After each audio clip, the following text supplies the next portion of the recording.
ताज्या बातम्यांसाठी महान करेला सबस्क्राइब करा आणि बेल आयकॉनला क्लिक करा। घरफोडीच्या गुन्ह्यातील अट्टल गुन्हेगाराला अटक, 2.25 लाखाचे दागिने हस्तगत। लातूर स्थानिक गुन्हे शाखेची कारवाई। लातूर जिल्ह्यामध्ये घरफोडीच्या गुन्ह्यातील अट्टल गुन्हेगारास 2,25,000 रुपयाच्या सोन्याच्या दागिन्यासह अटक केली आहे।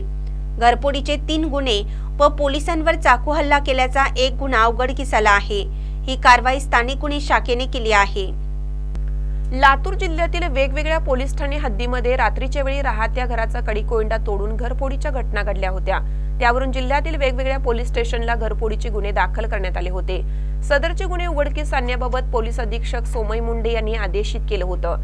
त्यावरून पोलीस अधीक्षक सोमय मुंडे, अपर पोलीस अधीक्षक डॉ. अजय देवरे यांच्या मार्गदर्शनात स्थानिक गुन्हे शाखेचे पोलीस निरीक्षक संजीवन मिरकले यांच्या नेतृत्वात स्थानिक गुन्हे शाखेचे पोलीस अधिकारी व अंमलदारांचे पथक तयार करून त्यांना सखोल मार्गदर्शन व सूचना देण्यात आल्या होत्या। घरफोडीतील व पोलिसांवर चाकू हल्ला केलेल्या कुख्यात गुन्हेगार त्याने चोरलेला सोन्याचा मुद्देमाल विकण्यासाठी निलंगा तालुक्यातील हडगा ते निलंगाला जोडणाऱ्या रोडच्या परिसरात फिरत आहे अशी माहिती मिळाली। सदर पथकाने निलंगा येथे पोहोचून हडगा ते निलंगाला जाणाऱ्या परिसरात फिरत असलेल्या संशयित आरोपीला ताब्यात घेतलं। नामदेव किशन भोसले, राहणार मंगळातांडा, तालुका मुखेड, जिल्हा नांदेड असं त्याचं नाव आहे। त्याच्याकडे असलेल्या पिशवीची झडती घेतली असता त्यामध्ये सोन्याचे वेगवेगळे दागिने दिसून आले।